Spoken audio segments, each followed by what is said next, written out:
O Via Justiça de hoje é sobre a delação premiada no direito penal brasileiro. Nossos convidados, o desembargador Dorgal Andrada, da 4ª Câmara Criminal do Tribunal de Justiça de Minas Gerais, e o defensor público Wilson Alac.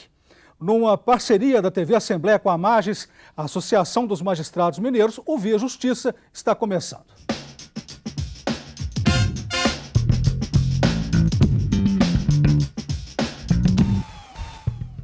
Desembargador Dorgal, quando surgiu o Instituto da Delação Premiada ou da Cooperação Premiada no direito penal brasileiro moderno? A delação premiada, se a gente for pensar, ela é coisa antiga, muito antiga mesmo, mas nesse sentido do direito moderno, é no próprio Código Penal, que é de 1940 a 41, quando ele fala em confissão como atenuante, quer dizer, quem confessa o seu crime, ele tem o benefício de ter a pena atenuada. Essa é uma forma de delação premiada, quer dizer, ele está entregando, está dizendo os fatos criminosos que ocorreram, dizendo todo o entorno das pessoas que cometeram o crime, e ele se beneficia de alguma forma, pequena, branda, mas é uma forma de delação premiada, não tenha dúvida de que é. Doutor Wilson também pesquisou uma coisa antiga, né? O Instituto da Delação, acho que vem da época de quê? Do Império? Na época das ordenações filipinas, em 1603, nós tínhamos lá no código da época, nós tínhamos lá um artigo especial que dizia exatamente o seguinte: como premiar, como favorecer malfeitores que levarem outros à prisão. É o Instituto Antigo, né, de data muito anterior. Desembargador, qual que é a principal lei que trata da delação premiada? A lei agora mais recente, ela que fortaleceu e que está dando essa possibilidade dessa investigação que está popularmente conhecida como Lava Jato, é a Lei 2.850 de 2013. Essa lei, que é a delação premiada, em outras leis ela existe de forma mais tímida, não é só nessa lei.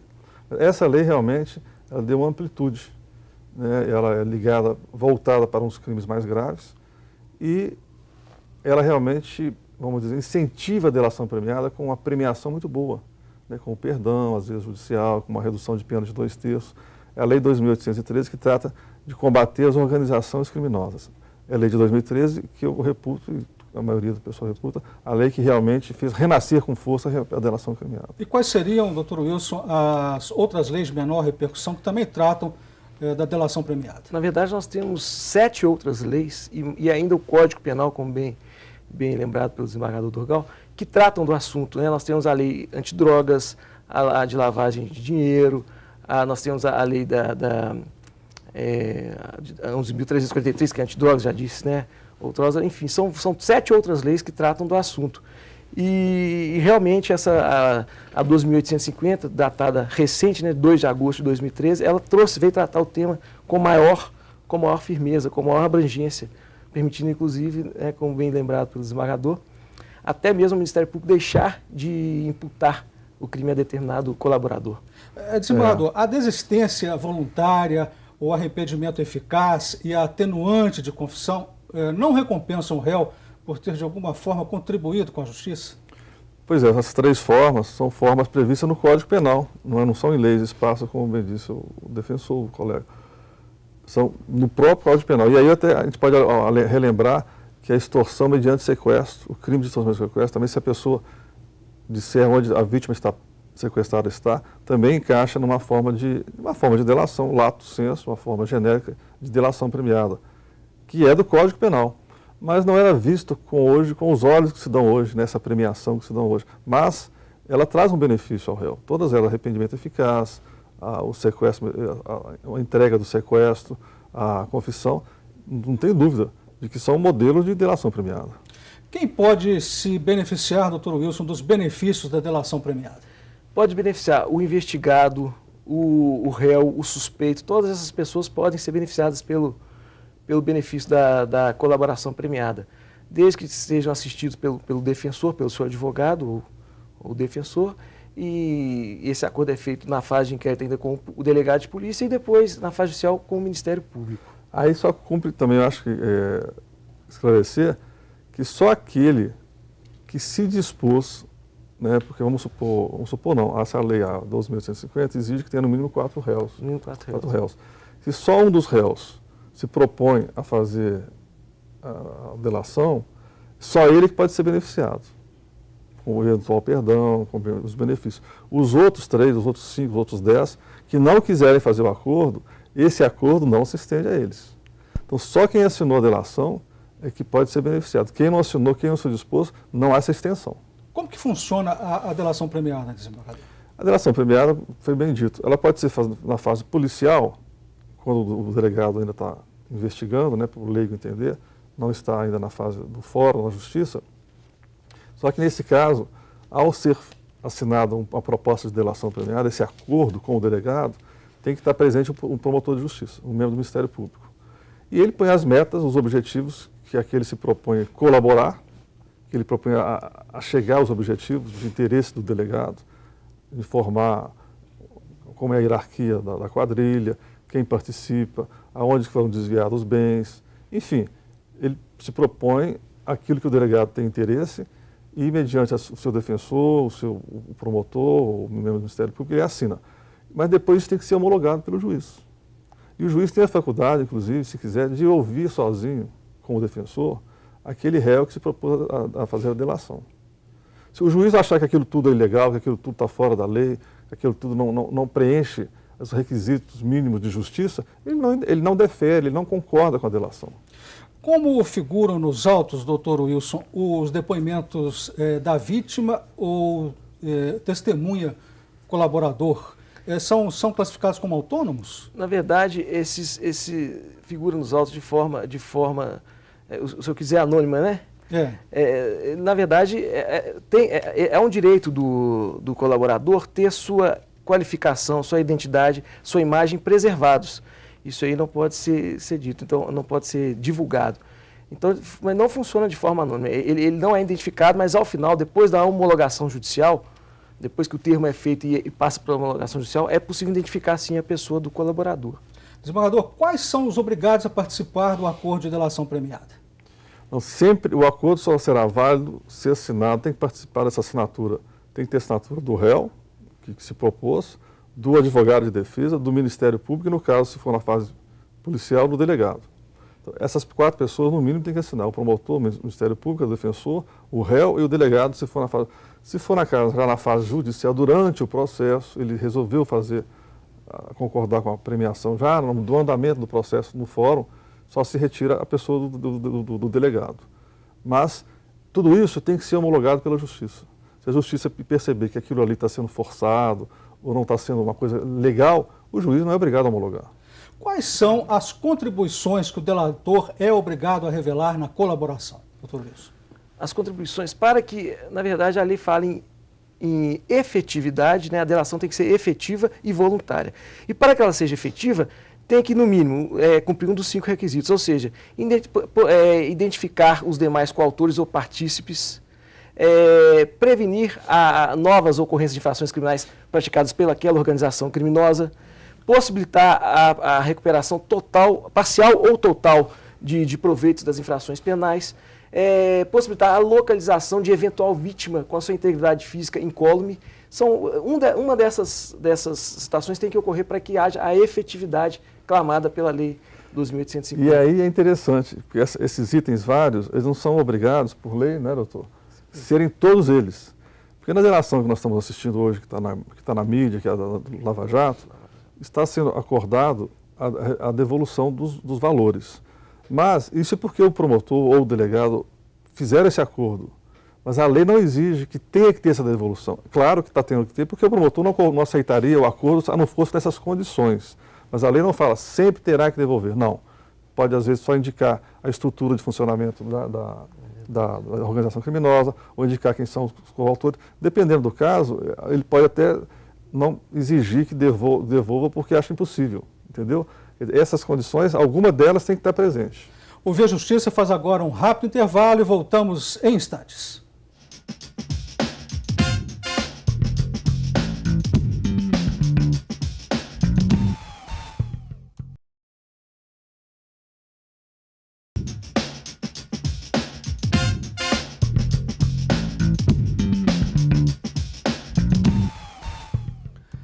O Via Justiça e o Instituto da Delação Premiada no Direito Penal Brasileiro. Participam do programa o desembargador Dorgal Andrada, da 4ª Câmara Criminal do Tribunal de Justiça de Minas Gerais, e o defensor público Wilson Alac.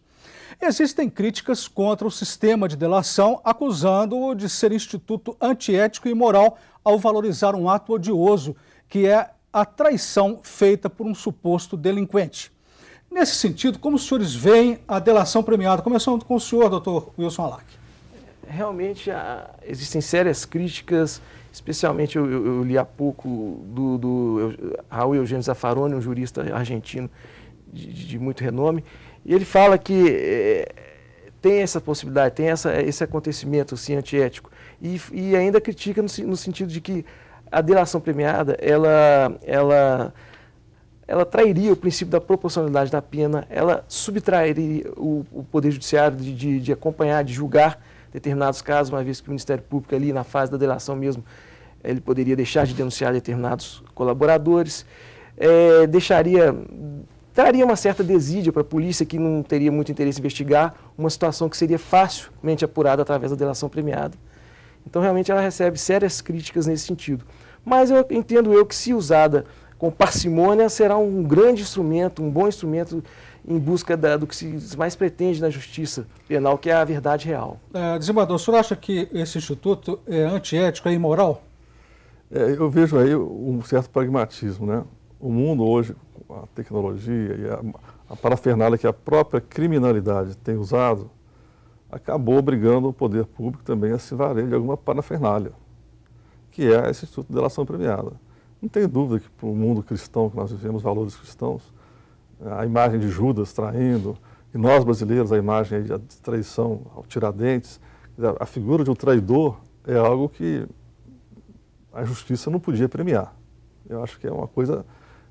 mas os bandidos entre eles não têm valores. Esse é o problema do bandido, entre eles não tem valor, mas a justiça não podia premiar uma traição, uma atitude antiética, uma atitude imoral. Afinal, eles eram amigos. Mas eu acho que nós estamos caminhando para um lado mais pragmático. Se isso está sendo útil para a sociedade, se isso está sendo útil para o Poder Judiciário, e a questão da ética e da moral, ela tem valores aí relativos, né? A gente vê pena de morte em muitos países, aplicado pelo próprio Poder Público, que para muitas pessoas é uma coisa mais do que imoral, o Estado mandar matar por causa de um crime.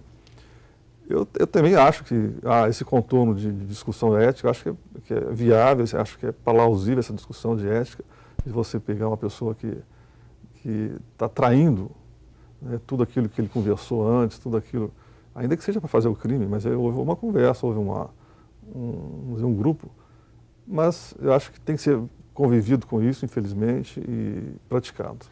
O senhor falou em prêmio, né? Vamos colocar entre aspas. Eu pergunto para o senhor, doutor Alac, qual é esse prêmio, quais são os benefícios na lei em favor do delator? A lei prevê, desde a não denunciação pelo Ministério Público ao perdão judicial, prevê redução de penas também.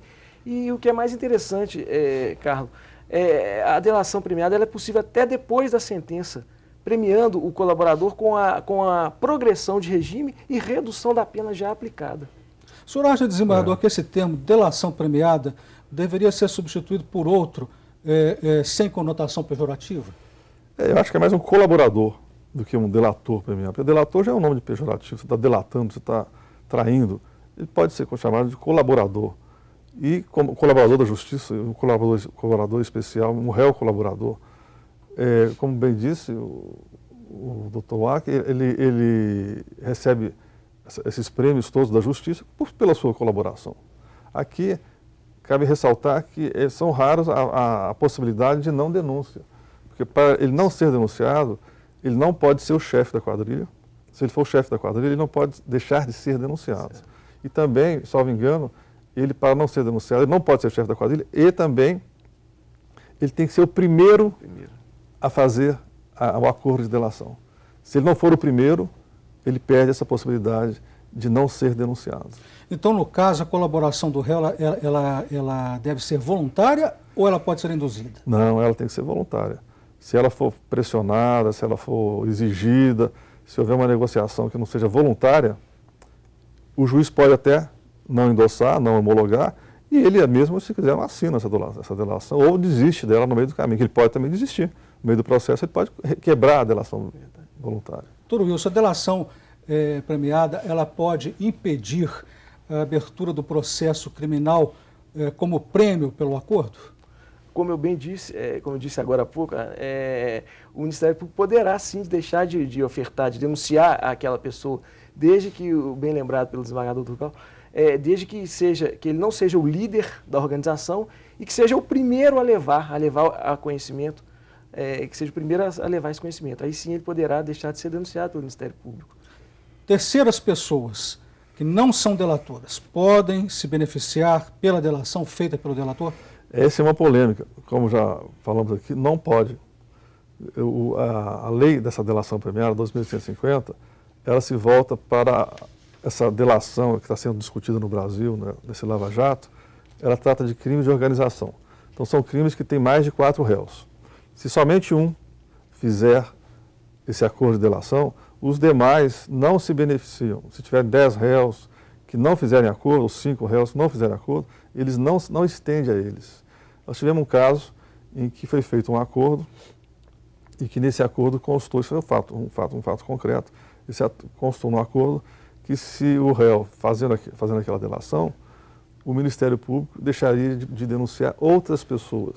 Isso não está previsto na lei. Não pode.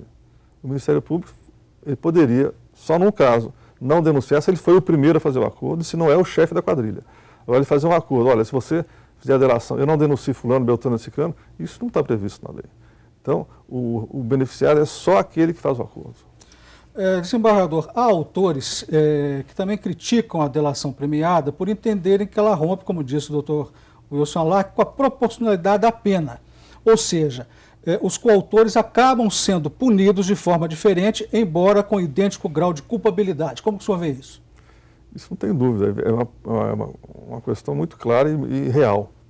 Eu participo de um fato criminoso, um grupo de pessoas participa, todos podem ter a mesma intensidade, o mesmo dolo, o mesmo grau de participação. Somente que aquele que resolveu fazer o acordo, ele vai ter uma pena reduzida. Quer dizer, todos foram criminosos, digamos assim, no mesmo nível. Todos cometeram os delitos da mesma forma. Como a justiça vai punir um de forma menor apenas porque ela colaborou? Essa é uma questão polêmica. O Via Justiça faz mais um intervalo e voltamos em seguida com o bloco final do programa.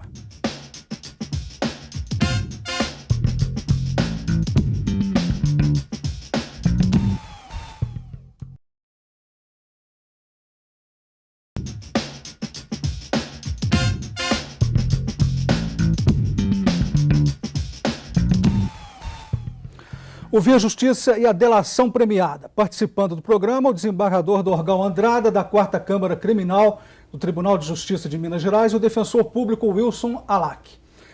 Desembargador, defensor público, o Instituto da Delação Premiada é constitucional? Não, constitucional, não tenha dúvida de que ele é. Até porque o Supremo, ao homologar esses acordos que estão sendo feitos lá em Curitiba, né, pelo aquele juiz Moro, nenhuma hora se surgiu até tentativas de anular, ele não se manifestou contra, então ele é tido como juridicamente constitucional. Isso, quanto a isso, acho que não tem dúvida de que ele é. O senhor não acha que haveria lesão a princípios constitucionais, como da ampla defesa, do contraditório, pela impossibilidade de identificação do acusador?